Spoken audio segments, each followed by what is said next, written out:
Efa ndresaka an'izay fanamariana ny fetin'ny zay ihany sika dia toy ny fanaony isan-taona rehefa ankatoky ny fetin'ny tahaka izao dia tonga mitsidika sy mitondra fanomezana ho an'ireo reny tera-bao manerana Madagasikara ny orinasa mpifandraisan-davitra Airtel ndroso tamin'izay hetsika sosialy fanaony izay ihany koa izy ireo tamin'ity taonity.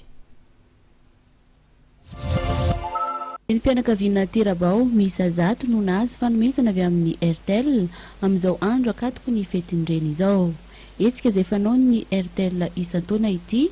tamin'ity maraina ity ary dia tonga tetsy amin'ny maternité be Fialatanana ny mpiasan'ny Airtel izay notarian'ny tale generaliny Megzent Bekangba. Nizara ny fanomezana ho an'ireo reny tera-bao.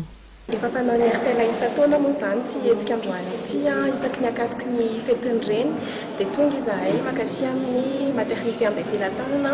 manolotra fanomezana ho an'ireo reny rehetra ta maternité dia tsy eto Antananarivo fa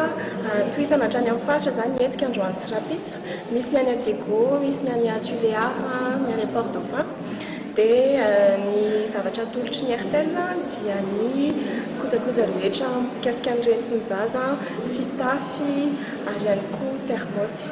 Tsy ireo reny tera-bao eto Antananarivo ihany no nahazo fanomezana avy amin'ny Airtel fa isany nahazo izany ihany koa ny tany Antsiranana sy Port Dauphin ary Toliara.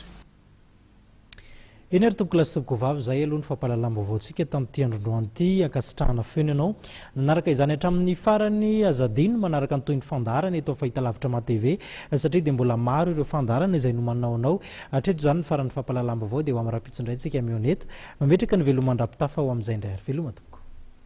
Assurance AVA tsinjovidin'izao avy ny fianakavianao aro miaina sy miary mandry narahinao teo ny vaovaon'ny ma-TV miaraka amin'ny assurance aro.